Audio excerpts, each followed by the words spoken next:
दोस्तों, आज की कहानी है चार दरवेश।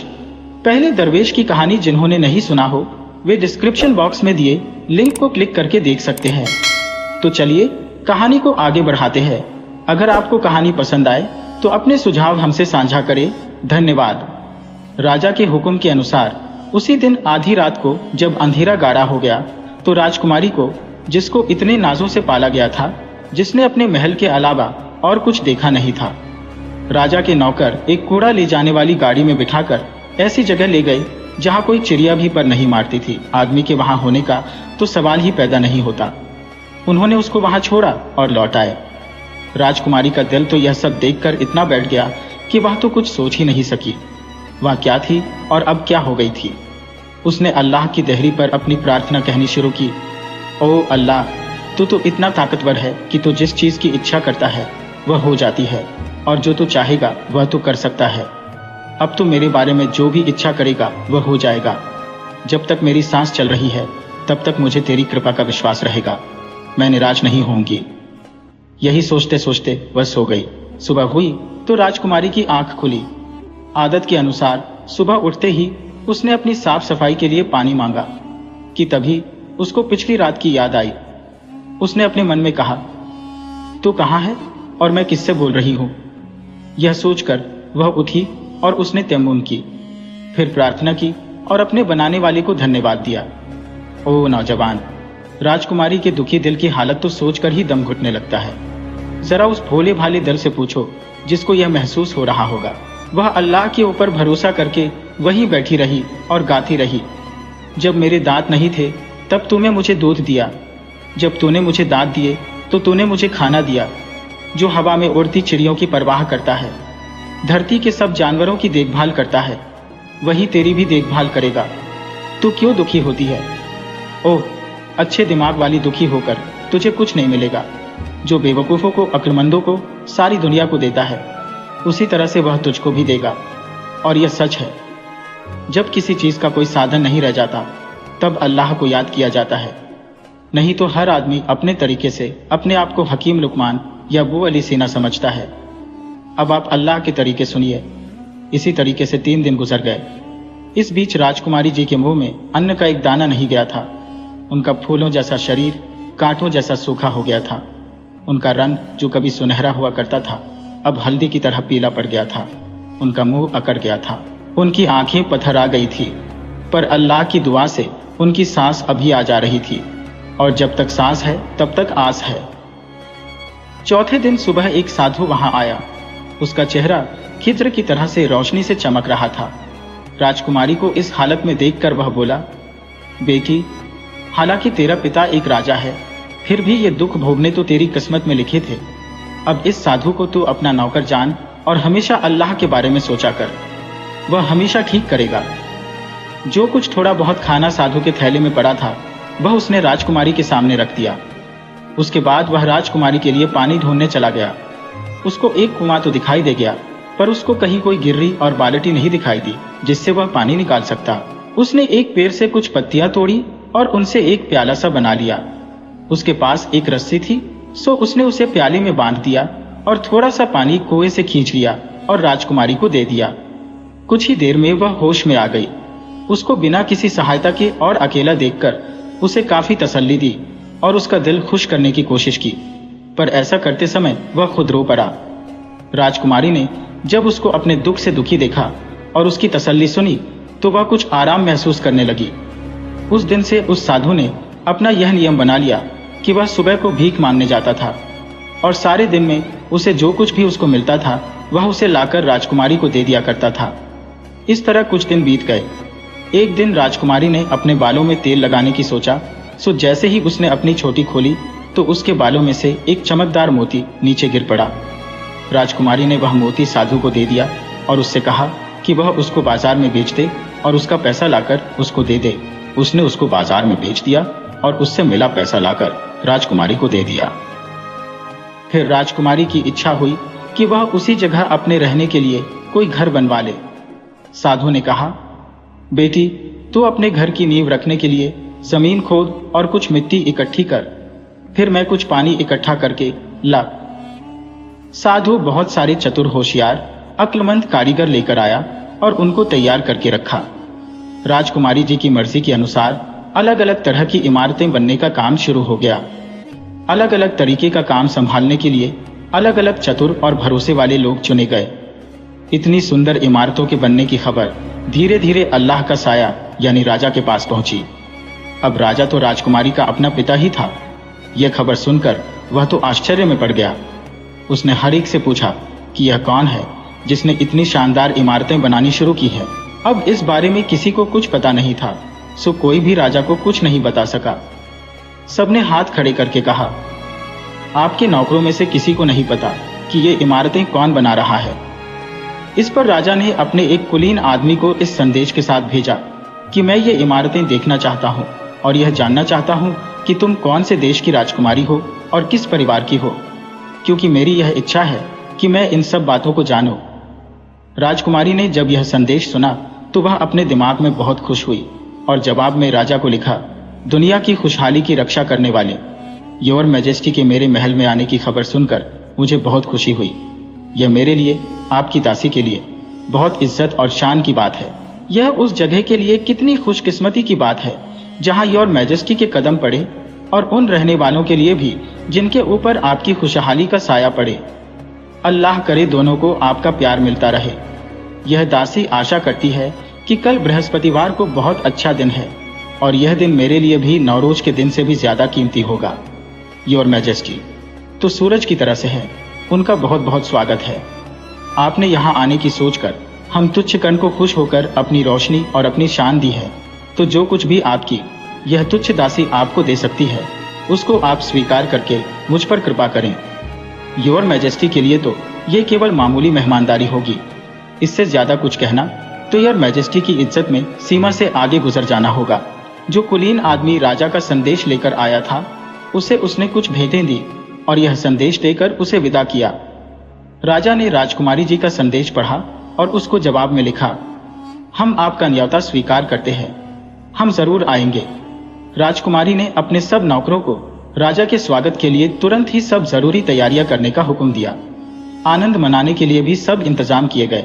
उसकी दावत का खास ध्यान रखा गया ताकि राजा जब आए और यह सब देखे और खाए पिए तो खुश हो जाए।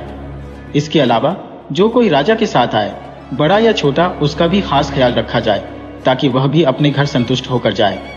राजकुमारी जी की यह खास हिदायत थी कि हर तरह का खाना, नमकीन हो या मीठा, जो भी बनाया जाए वह सब इतना स्वादिष्ट बनाया जाए कि अगर उसे कोई ब्राह्मण की बेटी छक ले तो वह भी मुसलमान हो जाए। जब शाम हुई तो राजा राजकुमारी जी के महल गया तो वह एक बिना ढकी राजगद्दी पर बैठी हुई थी। उसके पास उसकी दासियां खड़ी हुई थी। वह वहां से उठकर राजा का स्वागत करने गई। जब उसने राजा के सिंहासन की तरफ देखा तो इतनी इज्जत के साथ उसको शाही सलाम किया कि राजा तो यह देखकर आश्चर्यचकित रह गया कि वह उसी इज्जत से उसको राजगद्दी की तरफ भी ले गई। उसने राजा के लिए उनका सिंहासन जवाहरात जरा हुआ बनवाया था। उसने चांदी का एक चबूतरा भी बनवाया था जो 1,25,000 चांदी के टुकड़ों से और 101 थाली भरकर जवाहरात और सोने से बनाया गया था।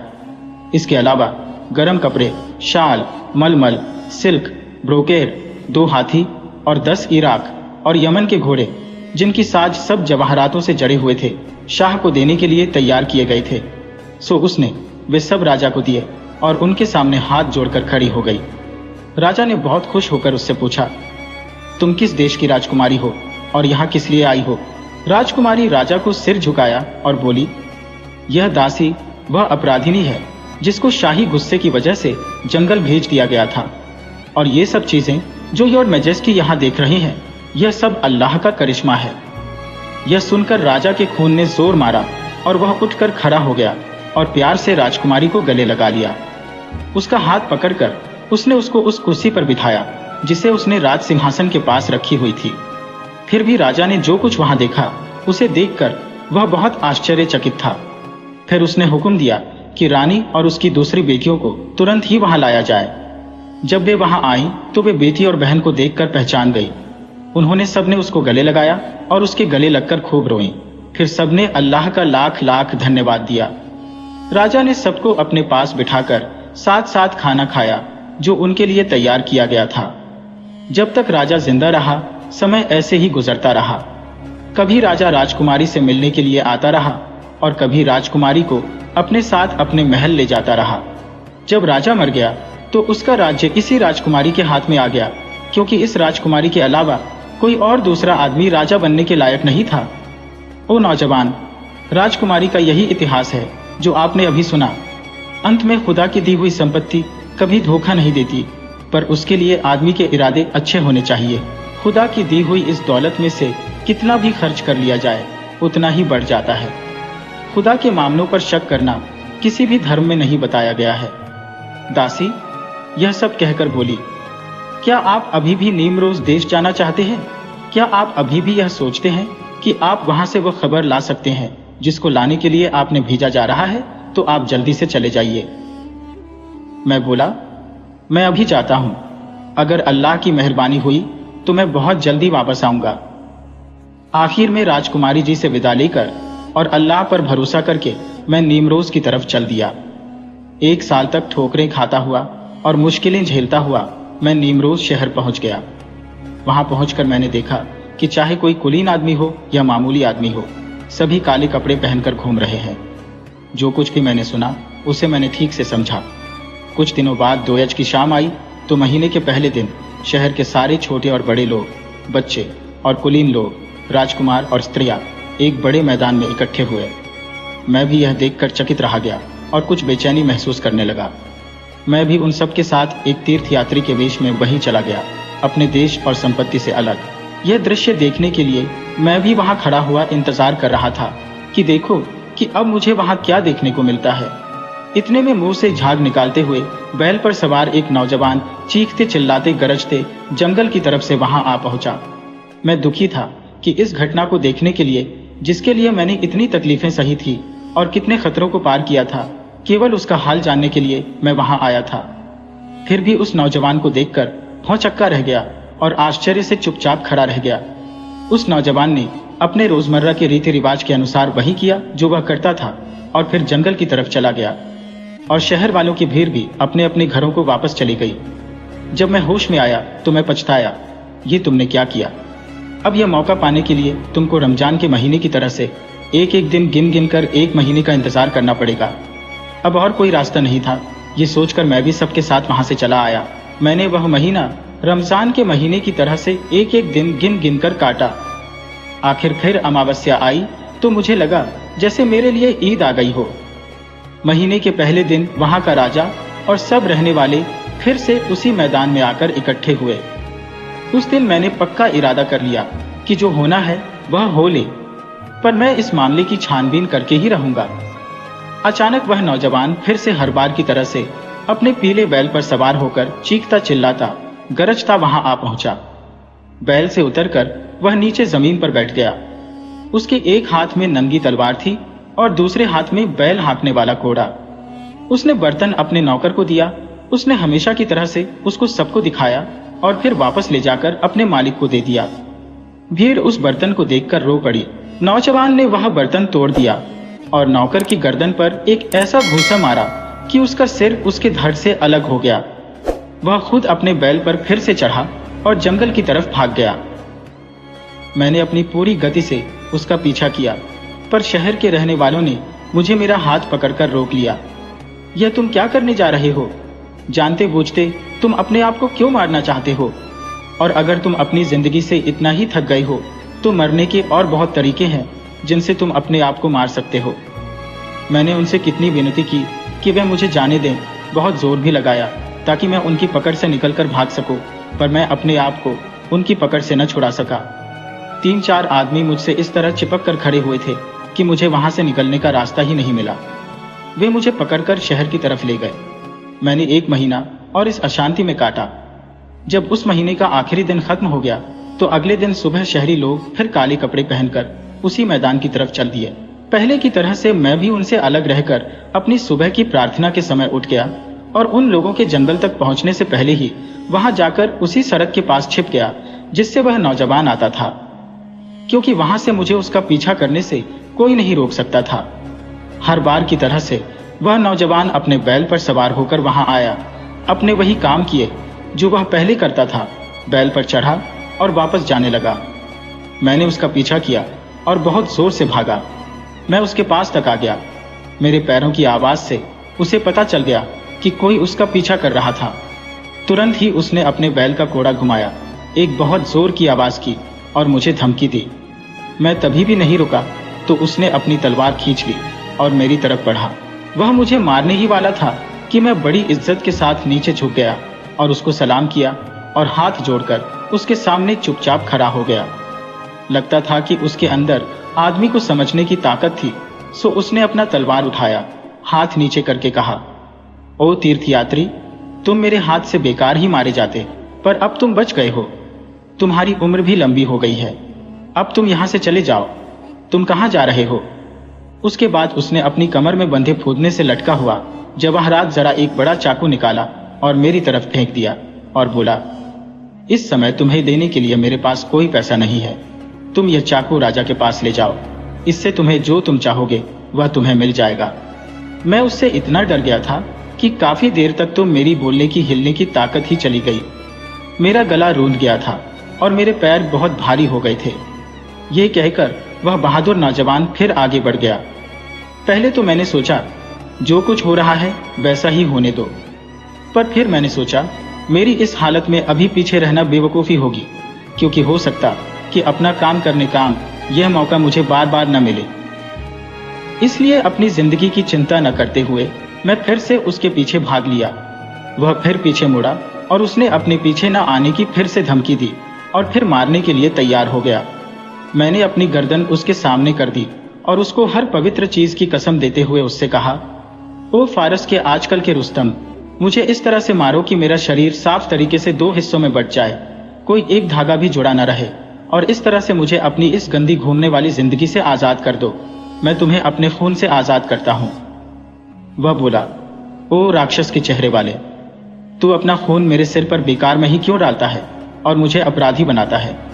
जा, चला जा जहां तुझे जाना हो। तुझे अपनी जिंदगी में क्या तकलीफ है? यह जिंदगी तेरे ऊपर बोझ क्यों है? जो कुछ उसने कहा मुझ पर उसका कोई असर नहीं पड़ा। मैं फिर भी आगे बढ़ता ही रहा। उसने जानते बूझते हुए भी मेरी बात नहीं मानी और मैं आगे बढ़ता ही रहा। 2 कोस और आगे जाने के बाद जंगल खत्म हो गया और एक वर्गाकार इमारत आ गई। वह नौजवान उसके दरवाजे तक गया और भयानक चीख मारी। उसका दरवाजा अपने आप खुल गया। वह उसके अंदर चला गया और मैं बाहर ही खड़ा रह गया। मैंने सोचा, अब मैं क्या करूं? मैं तो सोचता ही रह गया, पर कुछ ही देर में एक दास बाहर निकल कर आया और एक संदेश लेकर आया। आइए, अंदर आइए, उन्होंने आपको अंदर बुलाया है। शायद मृत्युदूत आपके सिर पर मंडराना चाहता है। पता नहीं आपके ऊपर कौन सी बदकिस्मती आ पड़ी है। मैंने जवाब दिया, यह तो मेरी खुशकिस्मती है। यह कहकर निडर होकर मैं उस इमारत के अंदर घुस गया और एक बागीचे में आ निकला।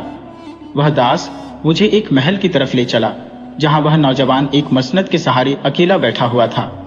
उसके सामने एक सुनार के कुछ औजार रखे हुए थे। उसने अभी अभी एक पन्ने की डाली तैयार करके रखी हुई थी।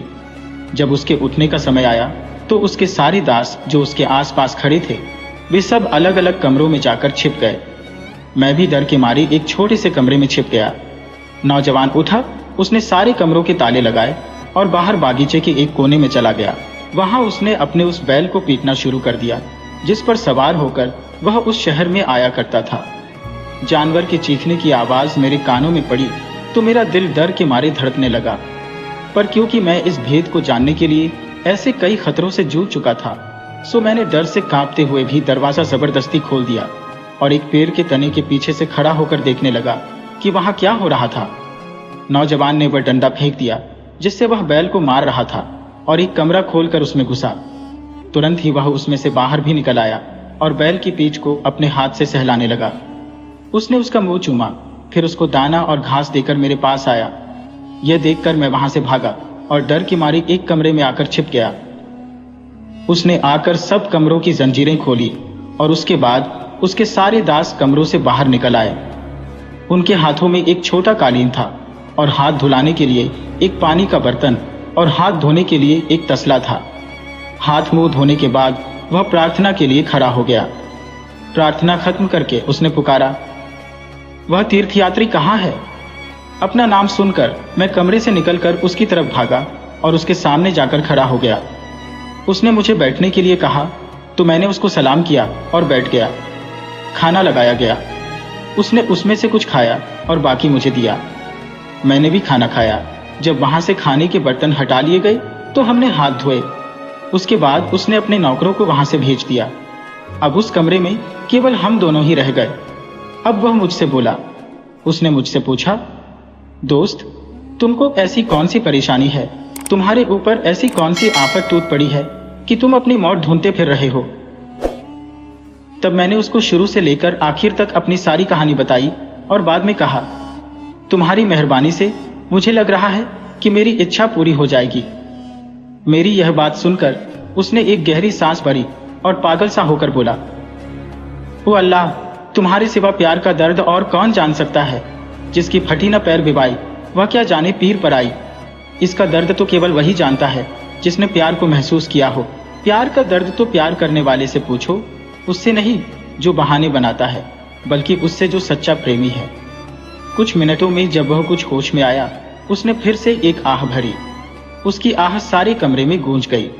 तब मैंने महसूस कि वह भी प्यार में ऐसे ही दुखी था जैसे मैं। जब मुझे यह पता चला तो मेरी हिम्मत कुछ बढ़ गई। मैंने उससे कहा, मैंने तुम्हें अपनी सारी कहानी बता दी, तो मेरे ऊपर यह मेहरबानी भी करो कि तुम मुझे अपनी जिंदगी की पुरानी घटनाएं बता दो। फिर सबसे पहले जो कुछ भी मुझसे हो सकेगा मैं तुम्हारी सहायता करूंगा। तुम्हारे दिल की इच्छा पूरी करने के लिए मैं अपनी सारी कोशिशें लगा दूंगा। थोड़े में कहो तो उसको लगा कि मैं उसका सच्चा साथी था, सो उसने मुझे अपनी जिंदगी की घटनाएं सुनानी शुरू कर दी। वह बोला, सुनो वो दोस्त, जिसके दिल में दर्द की आग जल रही है, वह इस नीमरोज देश का राजकुमार है। राजा यानी मेरे पिता ने मेरे जन्म पर बहुत सारे भविष्य बताने वालों को, बहुत सारे ज्योतिषियों को और कई विद्वानों को इकट्ठा किया और उनसे मेरी जन्म कुंडली बनाने के लिए कहा, ताकि मेरी जिंदगी में पल पल पर क्या होने वाला है यह जान सके। पल पल पर ही नहीं, बल्कि हर घंटे, हर प्रहर, हर दिन, हर सप्ताह, हर महीने, हर साल क्या हो रहा है। राजा के हुक्म से सब लोग इकट्ठा हुए।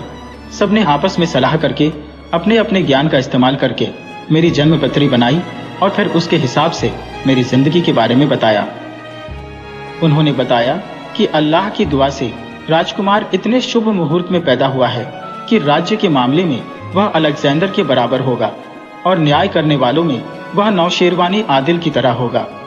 वह हर तरह के ज्ञान में होशियार होगा और भी जो वह जानना चाहेगा वह पूरी तरीके से जान लेगा। दया और दान में वह इतना बड़ा होगा कि दुनिया हातिम ताई और रुस्तम को भूल जाएगी। पर जब तक वह 14 साल का होगा तब तक के लिए उसके ऊपर एक खतरा है। उस समय तक अगर उसने सूरज या चांद को देख लिया तो वह एक वहशी राक्षस बन सकता है। बहुत सारे लोगों का खून बहा सकता है। वह समाज में रहकर बेचैन हो जाएगा और जंगल में भाग जाएगा। जंगल जाकर वह चिड़ियों और जानवरों के साथ रहेगा। इसलिए उस समय इस बात पर उसका खास रखने की जरूरत है कि वह 14 साल की उम्र तक सूरज और चांद नहीं देखे, बल्कि यहाँ तक कि वह आसमान की तरफ भी नहीं देखे। अगर 14 साल का यह समय बिना किसी खतरे के सुरक्षित रूप से निकल जाता है तो फिर यह जिंदगी भर शांति से खुशहाली में राज्य करेगा। यह सुनकर राजा ने यह बागीचा बनवाया। इसमें कई तरह के कमरे बनवाए। उन्होंने मेरे लिए यह हुक्म भी दिया कि मुझे एक बंद कमरे में बड़ा किया जाए, जिसकी दीवारों पर फेल्ट लगी हो, ताकि उसमें दिन में सूरज और रात को चांद की एक किरण भी अंदर न आ सके। मेरी देखभाल के लिए एक आया थी जो मुझे अपना दूध पिलाती थी। उसके अलावा और भी कई दासियां और नौकरानियां भी मेरे पास थी जो मेरी दूसरी जरूरतों का ख्याल रखती थी। इस तरह से मैं इस शानदार महल में रहकर बड़ा हुआ। मेरे लिए एक पढ़ा लिखा मास्टर रखा गया जो मुझे यह सिखाता था कि जनता से कैसे व्यवहार करना है। उसने मुझे 7 तरह की लिखाई के ढंग और हर विज्ञान और कला भी सिखाई। मेरे पिता हमेशा ही मेरी देखभाल करते थे। मेरे साथ किस समय क्या हो रहा है मेरे पिता को मेरे हर हाल का हर समय पता रहता था। मुझे लगता था कि बस मेरी भी सारी दुनिया वही थी। मैं अपने खिलौने और फूलों से ही खेलता रहता था। मुझे वहाँ हर तरह के बढ़िया बढ़िया खाने खाने के लिए मिलते थे। जो भी मैं चाहता मुझे वही मिल जाता। जब मैं 10 साल का हुआ तो मुझे कई तरह की विद्याएं आ गई थी और मैं अब बहुत सारे काम अपने आप कर लेता था। एक दिन उस गुंबद के एक रोशनदान से एक अजीब किस्म का फूल प्रकट हुआ मुझे उसे देखने में रुचि हुई तो मैं उसकी तरफ देखने लगा। जब मैं उसकी तरफ देख रहा था तो मैंने देखा कि वह तो साइज में बढ़ रहा है। मैंने उसको अपने हाथ में पकड़ना चाहा। मैंने उसकी तरफ हाथ बढ़ाया तो वह ऊपर की तरफ उठ गया। यह देखकर मुझे आश्चर्य हुआ, सो मैं उसी पर नजर जमाए रहा कि मुझे कहीं से हंसने की आवाज सुनाई दी। आवाज सुनकर मैंने ऊपर देखने के लिए अपना चेहरा ऊपर उठाया तो देखा कि चांद जैसा चेहरा फेल्ट का कपड़ा फाड़कर अंदर आ रहा है। उसे देखने पर मेरे दिमाग और इंद्रियों ने काम करना बंद कर दिया। जब मैं कुछ होश में आया तो मैंने फिर ऊपर देखा तो देखा कि कुछ परियां अपने कंधों पर जवाहरातों से जड़े हुए एक सिंहासन को ला रही थी। उस सिंहासन पर एक स्त्री बैठी हुई थी जिसके सिर पर जवाहरात जरा एक ताज रखा था। वह बहुत बढ़िया कपड़े पहने हुई थी। उसके एक हाथ में लाल का एक गिलास था जिसमें से वह शराब पी रही थी। सिंहासन बहुत धीरे धीरे उतर रहा था। उतरकर वह नीचे जमीन पर बैठ गया। तब परी ने मुझे बुलाया और अपने पास अपने सिंहासन पर बिठाया। फिर उसने मुझसे प्यार दिखाते हुए मेरे होठों को चूमा। उसने मुझे गुलाबी शराब का एक गिलास पिलाया। वह बोली, यह आदमी की जात बहुत बेवफा है, पर मेरा दिल तुझे प्यार करता है। जो कुछ भी वह कह रही थी वह सब इतना प्यारा और इतना अच्छा लग रहा था कि मुझे लग रहा था जैसे दुनिया भर का आनंद मुझे मिल गया हो। और इस तरह मुझे लगा जैसे मैं पहली बार आनंद की दुनिया में घुसा था। उसका नतीजा मेरी यह आज की हालत है। पर दुनिया में किसी ने ऐसा नशीला आनंद न ही कहीं सुना होगा या न कहीं देखा होगा। उस उत्साह में हमारे दिल बिल्कुल शांत थे। हम दोनों बैठे हुए थे कि अचानक हमारा आनंद टूटकर चूर चूर हो गया। अब तुम उन हालात को सुनो जिसमें ऐसा हुआ। 4 परियां आसमान से नीचे उतरी और उन्होंने मेरी प्यारी के कान में फुसफुसाकर कुछ कहा, जिसको सुनकर उसके चेहरे का रंग बदल गया। उसने मुझसे कहा, ओ मेरे प्यारे, मुझे तुम्हारे साथ कुछ पल बिताने में बहुत अच्छा लग रहा था। इससे मेरा दिल बहुत खुश हो रहा था। मैं इसी तरह से तुम्हारे पास बार बार आती या फिर तुम्हें अपने साथ ले जाती, पर हमारी किस्मत हम दोनों को इस तरह से शांति और खुशी से एक साथ रहने की इजाजत नहीं देती। इसलिए विदा मेरे प्यारे, अल्लाह तुम्हारी रक्षा करे।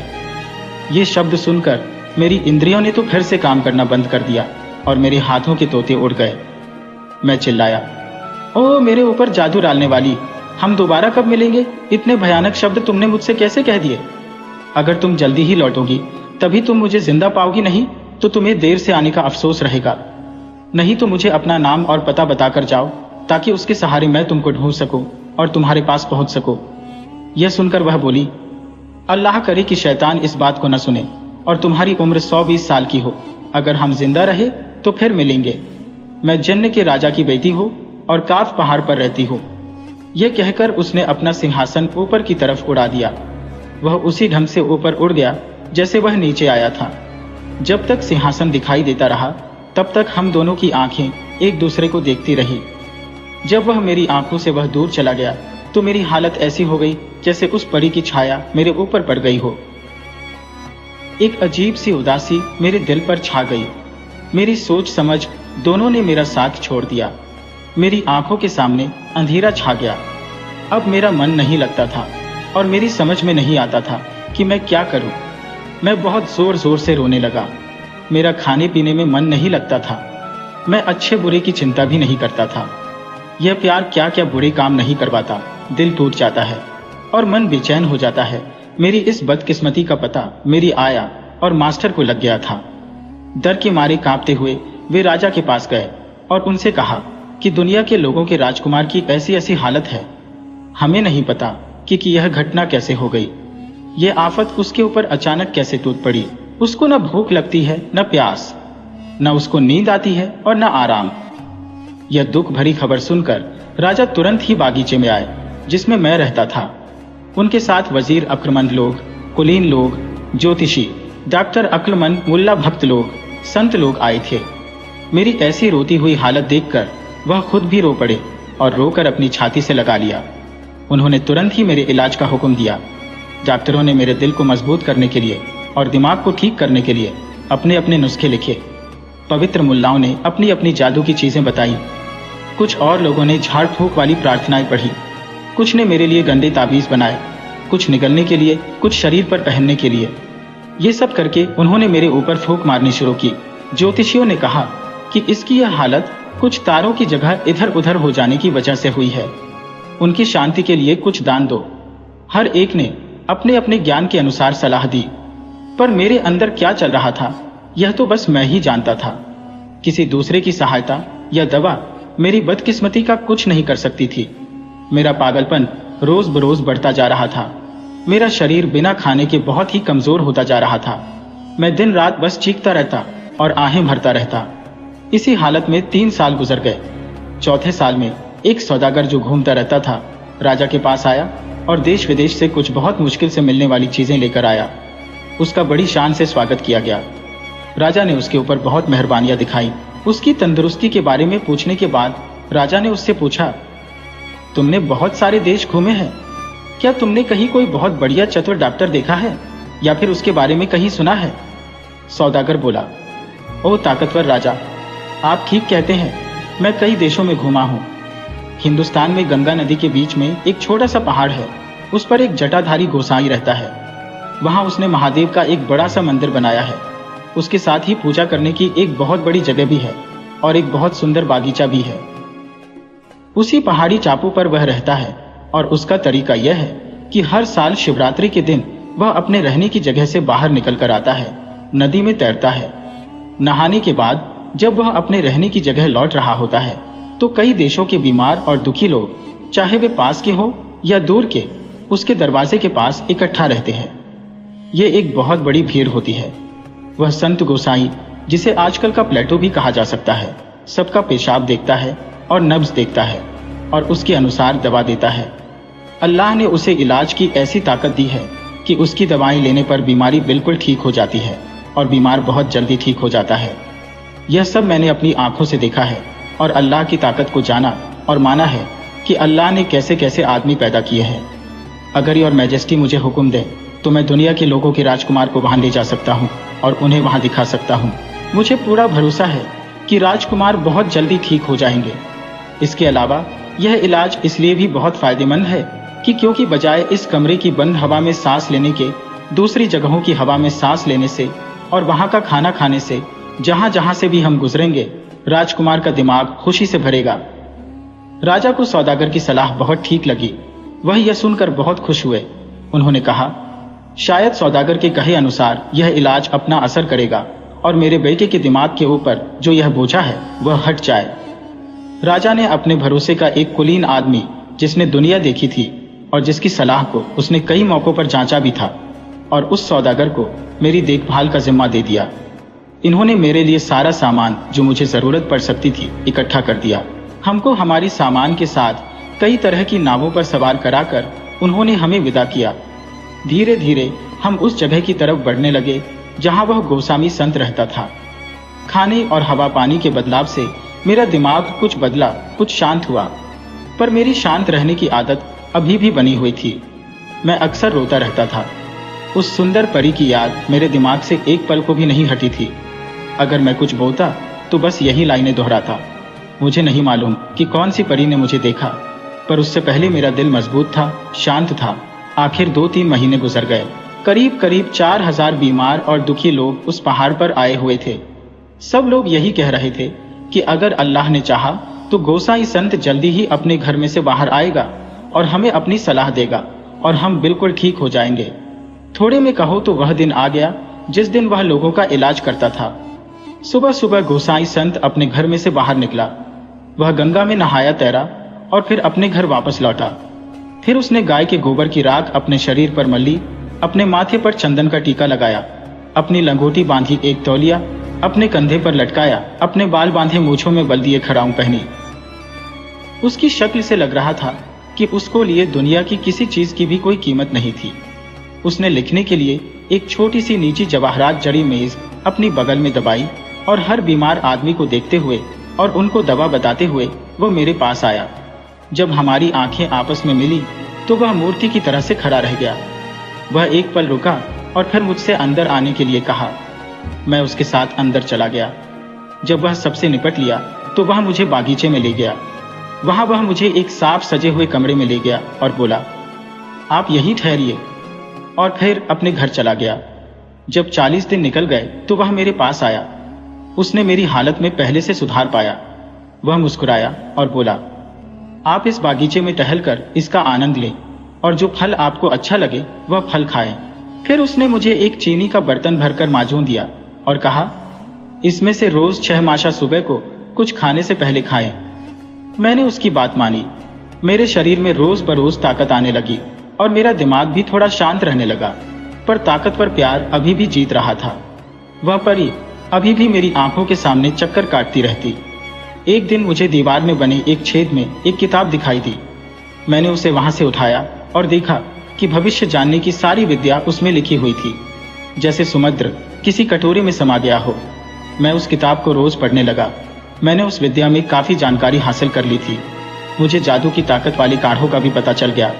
इस तरह से 1 साल निकल गया और वही खुशी का दिन फिर आ गया, जिस दिन फिर से बहुत सारे लोगों को ठीक होना था। गोसानी फिर से अपने पूजा की मुद्रा से उठा और अपने घर से बाहर निकला। मैंने उसको सलाम किया।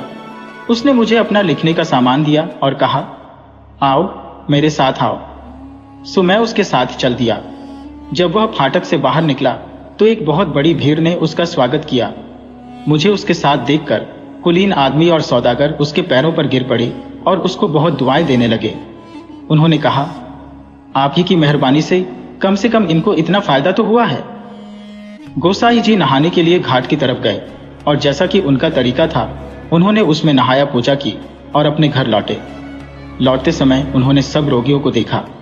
अब ऐसा हुआ कि पागलों के साथ एक बहुत ही सुंदर नौजवान खड़ा हुआ था, जिससे खड़ा भी नहीं जा रहा था। उसने गोसाई का ध्यान खींच लिया। गोसाई ने मुझसे कहा, इसको अपने साथ लेकर आओ। बाकी सबको दवाओं के नुस्खे देकर वह अपने प्राइवेट कमरे में गया। वहां उसने उस पागल नौजवान की खोपड़ी थोड़ी सी खोली और अपनी संडासी से एक सेंटीपैड पकड़ने की कोशिश की जो उसकी खोपड़ी में चल रहा था। यह देखकर मेरे दिमाग में एक विचार आया और मैं बोला, अगर आप इस संडासी को थोड़ा सा आग में गर्म कर लेंगे और फिर उससे सेंटीपैड को पकड़ेंगे तो उसे ज्यादा अच्छी तरह से पकड़ पाएंगे, क्योंकि फिर वह अपने आप ही आपकी संडासी की तरफ खींचा चला आएगा। पर अगर आप इस तरह से उसको निकालने की कोशिश करेंगे तो वह खोपड़ी पर से अपनी पकड़ नहीं छोड़ेगा और मरीज की जिंदगी को खतरा रहेगा। यह सुनकर गोसाई आश्चर्य से मेरी तरफ देखने लगा। वह चुपचाप उठा और बिना एक शब्द बोले बाहर बागीचे के एक कोने की तरफ चला गया। वहां से उसने एक पेड़ पकड़ा और अपने एक लंबे बाल का फंदा बनाया और उसको अपने गले में डालकर उस पेड़ से लटक गया। मैं उसके पीछे पीछे गया भी, पर जब तक मैं पहुंचा तब तक तो अफसोस वह मर गया था। मैं इस अजीब से दृश्य को देखकर बहुत दुखी हुआ, पर अब तो मैं मजबूर था। मैंने उसी हालत में उसको दफन करने का सोचा। जैसे ही मैंने उसके शरीर को पैर से नीचे उतारने की कोशिश की तो उसके बालों से 2 चाबियां नीचे गिर पड़ी। मैंने उन दोनों चाबियों को उठा लिया और उस खजाने यानी गोसाई के शरीर को मिट्टी में दबा दिया। मैंने वे दोनों चाबियां उड़ाई और उनको उसके घर में हर जगह लगाकर देखा। इत्तेफाक से उन दोनों चाबियों से मैं 2 कमरे खोल सका। मैंने देखा कि वे दोनों कमरे फर्श से लेकर छत तक जवाहरातों से भरे पड़े हैं। एक जगह एक कमरे में एक अलमारी रखी हुई थी जो मखमल से ढकी हुई थी और उसका ताला सोने का था। मैंने उसको खोला तो मैंने देखा कि उसमें तो एक किताब रखी हुई थी। उसमें बहुत अजीब अजीब से नाम लिखे हुए थे। उसमें जिन्नी को बुलाने का, परियों को बुलाने का, आत्माओं से बात करने का और उनको किस तरह काबू में किया जाए, इन सब का तरीका भी लिखा हुआ था। यहाँ तक कि सूरज का ताबीज बनाने का भी। वह खजाना देखकर मुझे बहुत खुशी हुई। मैंने वे सब जादू करके देखने शुरू कर दिए। मैंने बागीचे का दरवाजा खोला और अपने साथ आए कुलीन आदमी से और जो मेरे साथ आए थे उन सब से कहा कि वे उन सब नावों को बुलवाएं जो हमें लेकर आई थी। अब हम वापस जाएंगे। वे सब नावें मैंने जवाहरात मसाले व्यापार करने के लिए सामान, किताबें आदि से भरवाई। मैं एक छोटी नाव में चढ़ा और हम वहां से चल दिए। चलते चलते जब हम अपने देश के पास पहुंचे तो यह खबर मेरे पिता के पास पहुंची, तो वह अपने घोड़े पर सवार हुए और हमसे मिलने के लिए आए। बहुत प्यार से उन्होंने मुझे अपने गले लगाया। मैंने उनके पैर चूमे और कहा, मेहरबानी करके मुझे अपने पुराने वाले बागीचे में रहने की इजाजत दी जाए। राजा बोले, बेटे, वह बागीचा तो मुझे कुछ शुभ नहीं लगता, इसलिए मैंने उसको रखने से भी सोचना छोड़ दिया। वह जगह तो अब लोगों के रहने के लिए भी ठीक नहीं है। तुम किसी और जगह जाकर रहो जहां तुम्हारी इच्छा करे। अच्छा हो अगर तुम कोई जगह किले में ही चुन लो और मेरी आंखों के सामने ही रहो, हम उसी में तुम्हारे लिए वैसा ही बागीचा बनवा देंगे जैसा तुम चाहोगे। तुम वहां उसमें अपनी इच्छा अनुसार घूम सकोगे और मन बहला सकोगे। मैंने किसी और जगह रहने के लिए काफी जोर देकर मना किया और जबरदस्ती उसी बागीचे को फिर से ठीक कराने के लिए कहा। उसको स्वर्ग बनाने के बाद मैं उसमें रहने चला गया। जब मैं आराम से उस महल में रहने लगा, तब जब मुझे सुविधा हुई, तब मैंने जिन्न को वश में करने के लिए 40 दिन का उपवास रखा। मैंने अपने ये काम जिंदा आदमियों के ऊपर करने छोड़ दिए और इनको जिन्नों की दुनिया तक सीमित कर लिया। 40 दिन पूरे हो जाने के बाद एक रात इतना भारी तूफान आया जिसमें मजबूत से मजबूत इमारतें गिर गई, पेड़ जड़ से उखड़कर चारों तरफ गिर गए और परियों की एक सेना प्रकट हुई। ऊपर से एक सिंहासन उतरा जिस पर एक शानदार आदमी बैठा हुआ था। उसने बहुत कीमती कपड़े पहने हुए थे। उसके सिर पर मोतियों का ताज था। उसको देखकर मैंने उसे बड़ी इज्जत के साथ सलाम किया। उसने मेरे सलाम का जवाब देते हुए कहा, दोस्त, तूने बेकार में ही हमें यहाँ क्यों बुलाया है? तुझे मुझसे क्या चाहिए? मैं बोला, ये अभागा बहुत दिनों से आपकी बेटी के प्रेम में पड़ा है और उसके लिए यह अभागा कहाँ कहाँ नहीं घूमा है। मैं देखने में जिंदा दिखाई देता हूँ, पर मैं मरे हुए से ज्यादा नहीं हूँ।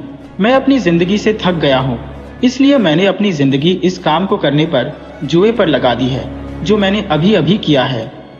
अब मेरी सारी उम्मीदें केवल आपकी मेहरबानी पर ही है कि आप इस अभागे घूमने वाले को उबार लेंगे और मेरी जिंदगी मुझे दे देंगे, यानी आप मुझे अपनी बेटी दे देंगे। ये काम आपके लिए एक बहुत ही पुण्य का काम होगा। मेरी इच्छा सुनकर उसने कहा, आदमी मिट्टी का बना होता है और हम लोग आग से बने हुए होते हैं। इस तरह की दो चीजों में आपस में संबंध होना बहुत मुश्किल है। मैंने कसम खाकर कहा कि मैं उसको केवल देखना चाहता हूँ और मेरा उससे कोई मतलब नहीं है। परियों का राजा फिर बोला, आदमी के वायदे का कोई मतलब नहीं होता। वह अपना वायदा नहीं निभाता। जब उसको जरूरत होती है तब वह वायदे कर तो लेता है, पर निभाते समय वह उनको याद नहीं रखता। इसलिए मैं तेरी ही भलाई के लिए कहता हूँ कि कभी तो अगर कोई और इच्छा करे तो वह और तो दोनों मर जाए और जो कुछ हुआ है वह सब बेकार हो जाए। इसके अलावा तेरी जिंदगी भी खतरे में पड़ जाए। यह सब सुनने के बाद भी मैंने अपनी कस्में दोहराई और कहा, जो कुछ भी हम दोनों की जिंदगी को नुकसान पहुंचाएगा मैं वह काम कभी नहीं करूंगा। मैंने बस उससे यही इच्छा प्रकट की कि मैं उसको कभी कभी देखना चाहता था। जब हम लोग ये बातें कर रहे थे तो अचानक ही वह परी जिसके बारे में हम बातें कर रहे थे वहां अपनी पूरी शान के साथ सजी हुई प्रकट हो गई और राजा का सिंहासन वहां से ऊपर उठकर चला गया। मैंने उत्सुकता से परी को गले लगा लिया और कहा, तुम वो कमान जैसी भौहों वाली क्यों मेरे घर नहीं आती जिसके लिए मैंने 40 दिन का उपवास किया है? हम दोनों इस खुशी के साथ बागीचे में रहे। मैं तो डर के मारे किसी दूसरी खुशी के बारे में सोच भी नहीं सका। मैं तो अभी तक केवल उसके होठ ही चूम सका था, पर मैं हमेशा उसकी सुंदरता की तरफ देखता रहता। वह प्यारी सी परी यह देखते हुए कि मैं अपनी कसम का कितना पक्का हो, अंदर ही अंदर बहुत आश्चर्य करती। वह कभी कभी कहती, प्रिय, तुम तो वाकई अपने कसम के बड़े पक्के हो, पर मैं तुम्हें अपनी दोस्ती के नाम पर तुमको एक सलाह देती हो। तुम अपनी जादू वाली किताब की ठीक से देखभाल करना, क्योंकि जैसे ही कभी तुम्हारा ध्यान भटका तो जिन्न लोग तुम्हारी उस किताब को चुरा लेंगे। मैं बोला, मैं उसको अपनी जान से भी ज्यादा संभाल कर रखूंगा। और बस फिर एक दिन क्या हुआ कि एक रात को शैतान ने मुझे भटका दिया। काबू करने के शौक में मैंने अपने मन में कहा, जो होता है होता रहे, मैं कब तक अपने आप को काबू में रखूं। सो मैंने उस प्यारी सी परी को अपने गले से लगा लिया और उसके साथ कुछ पल आनंद से बिताने की कोशिश की कि तभी एक आवाज आई, मुझे वह किताब दो, क्योंकि उसमें अल्लाह के नाम लिखे हुए हैं। उसका अपमान न करो। उस समय मैं अपनी भावनाओं में कुछ इस तरह बह रहा था कि मैंने अपने सीने से लगी हुई उस किताब को दे दिया। उस समय मुझे यह भी पता नहीं चला कि वह किताब मैंने किसको दी और अपने प्यार के सागर में डूब गया। मेरा यह बेवकूफ़ी भरा व्यवहार देखकर वह सुंदर परी बोली, अफसोस हो स्वार्थी आदमी, तूने आज अपनी सीमा पार कर दी और मेरी चेतावनी भी नहीं सुनी। यह कहकर वह बेहोश हो गई और मैंने एक जिन्न को उसके सिर के पास खड़ा देखा जिसने अपने हाथों में वह किताब पकड़ रखी थी। मैंने उसे पकड़ने की कोशिश की और उसको पीटा भी। उस किताब को उससे छीनने की भी बहुत कोशिश की, पर इस बीच एक और जिन्न वहां प्रकट हो गया और उसके हाथ से किताब छीन कर वहां से भाग गया। मैंने वे लाइनें बोली जो मैंने याद करके रखी थी। सो वह जिन्न जो अभी भी मेरे पास खड़ा था एक बैल में बदल गया। पर अफसोस प्यारी परी को होश नहीं आ सका और उसकी यह बेहोशी की हालत चलती ही रही। इससे मेरा दिमाग कुछ बदल गया। मेरी सारी खुशियां कड़वाहट में बदल गई। उस दिन से मुझे आदमी से कुछ नफरत सी हो गई। मैं इस बागीचे के एक कोने में रहने लगा। मैंने पन्ने का यह फूलदान बनाया, इसमें यह फूल सजाए। मैं हर महीने इस आशा में उसी बैल पर सवार होकर मैदान जाता हूँ, यह फूलदान तोड़ता हूँ, एक दास को मारता हूँ ताकि मैं अपने दिमाग को कुछ शांति दे सकूं। मैं चाहता हूं कि मेरी यह दुखी जिंदगी वहां के सब लोग देखें कि शायद वहां कोई आदमी मेरे ऊपर रहम खाकर मेरे लिए प्रार्थना कर दे कि मैं अपने दिल की इच्छा को फिर से पा सकूं। ओ मेरे दोस्त, यही मेरी कहानी है जो मैंने तुम्हें सुनाई, मेरे पागलपन की दुख भरी कहानी। मैं उसकी कहानी सुनकर रो पड़ा। कुछ संभलने पर बोला, ओ राजकुमार, तुमने तो सचमुच में बहुत कुछ सहा है, पर मैं अल्लाह की कसम खाकर कहता हूं कि मैं अपनी इच्छाओं को छोड़ दूंगा और अब मैं जंगलों और पहाड़ों में तुम्हारे काम के लिए घूमूंगा और तुम्हारी परी को पाने के लिए जो कुछ भी मुझसे हो सकेगा वह करूंगा। राजकुमार से यह वायदा करके मैं वहां से चल दिया और 5 साल तक रेगिस्तान में उसकी रेत छानते हुए एक पागल की तरह से घूमता रहा, पर मुझे उसकी परी का कहीं पता नहीं चला। आखिर सफलता न मिलने से निराश होकर मैं अपने आप को खत्म करने के इरादे से, जिससे मेरी कोई हड्डी पसली साबुत न बचे, एक पहाड़ पर चढ़ गया और अपने आप को नीचे गिराने वाला ही था कि वही पर्दे वाला घुड़सवार वहां आया जिसने तुम्हें मरने से बचाया था और मुझसे बोला, तुम यहां से कूदकर अपनी जान मत दो, कुछ ही दिनों में तुम्हारे दिल की इच्छाएं पूरी होने वाली है। सो ओ पवित्र दरवेश, अब मैंने तुम्हें पा लिया है। अब मुझे पूरी आशा है कि हंसी खुशी अब हमारी किस्मत में होगी और हम सब लोग जैसे अब दुखी है, अब अपनी इच्छाएं पूरी होते देख सुखी हो सकेंगे।